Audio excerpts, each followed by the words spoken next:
ସାଙ୍ଗମାନେ ଏଇ ଯୋଉ ଅଛି ନା ଏଇ ଯୋଉ ଗୋଟେ ଡାଟାଟେ ଅଛି ଏକ୍ସେଲ ଡାଟାରେ ଏଥିରେ ଆମେ ଶିଖିବା Ctrl+1 ଆଡଭାନ୍ସ ଫିଚର୍ସ ସବୁ ଜାଣିବା। ଏଠି ଧରନ୍ତୁ ଗୋଟେ କୌଣସି ଏରୋ ଚିହ୍ନ ଦେବାର ଅଛି ମୋତେ ପ୍ରଥମେ କେମିତି କରିବା ତ ଏମିତି କରିକି ଆମେ ଏମିତି କରନ୍ତି ନା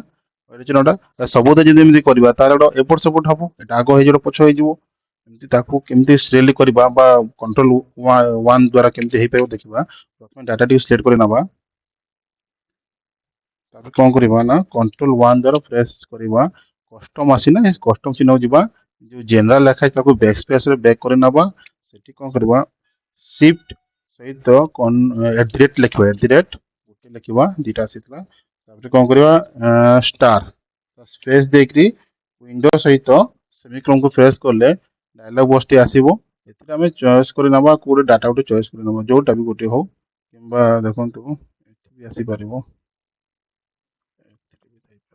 ଏଇ ଦେଖନ୍ତୁ ଆସିଗଲା ନା ଏଇ ଚିହ୍ନଟା ନେଲି ହେଲା ଏଟା କାଟିଦେଲି ପୁଣି ଓକେ କରିଲି ଦେଖନ୍ତୁ ସବୁଥିରେ ଗୋଟେ ଡାଟା ଆସିଲା ନା ଗୋଟେ ଏରୋ ଚିହ୍ନଟି ଯଦି ଭିଡ଼ିଓଟି ଭଲ ହେଲା ତାହେଲେ ଓଡି କମ୍ପ୍ୟୁଟରକୁ ଲାଇକ୍ ଫଲୋ ଆଣ୍ଡ ସବସ୍କ୍ରାଇବ କରନ୍ତୁ ଧନ୍ୟବାଦ।